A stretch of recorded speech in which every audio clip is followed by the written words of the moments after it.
Kurtuluşu'nun 99. yıl dönümünü kutlamak amacıyla düzenlemiş olduğumuz kutlama törenine hoş geldiniz diyor. Gazi şehrimizin düşman işgalinden kurtuluşunun 99. yıl dönümünü kutlamanın onurunu, gururunu ve sevincini yaşıyoruz.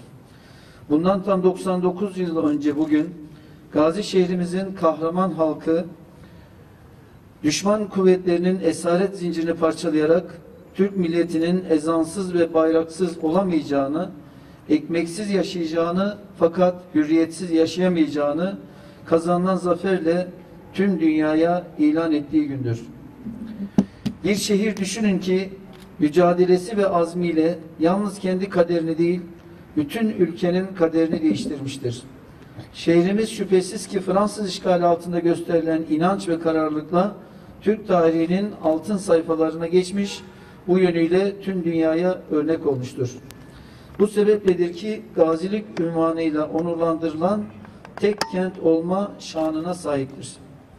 Bu şehrin kahraman halkı ülkemiz işgal altındayken milli mücadelenin ilk ateşini yakan, namusunu, toprağını ve bayrağını savunmak için muhteşem bir direniş destanı yazan unutulmaz bir halktır.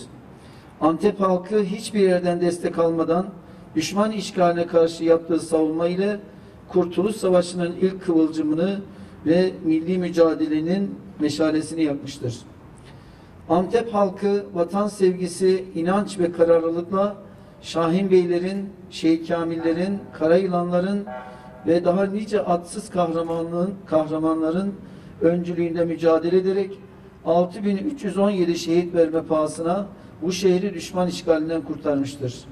Bugün minarelerimizde ezanımız okunuyor, al bayrağımız göklerde dalgalanıyorsa 99 yıl önce canları pahasına mücadele eden yiğit ecdadımıza çok şey borçluyuz.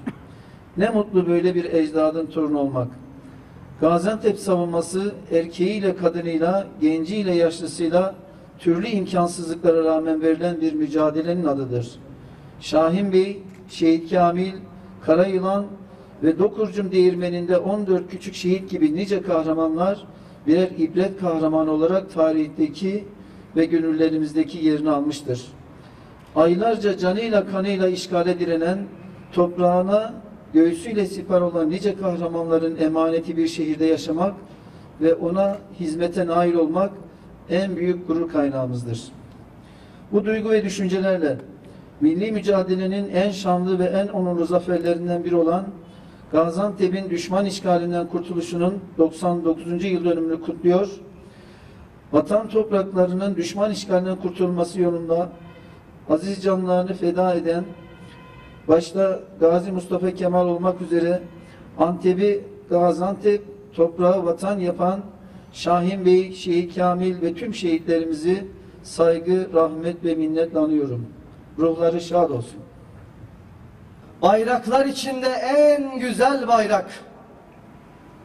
Düşüncem hep senden yanadır.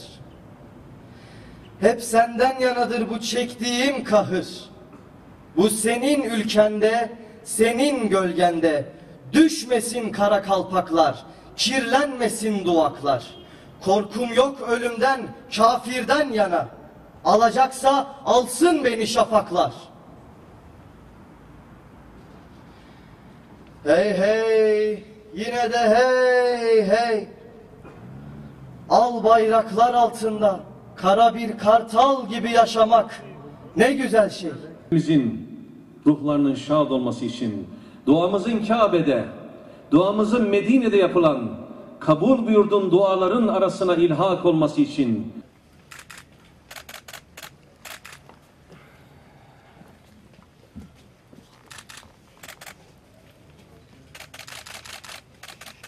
Esselamu ala Resulina Muhammedin sallallahu aleyhi ve sellem. Allahümme Rabbena tegabbel minna ya Rabbel alemin ve tub aleyna ya Mevlana inne. Ehli İslam ervahı için, başta Karayıl olmak üzere tüm şehitlerimizin ruhlarının şad olması için, Allah rızası için El Fatiha.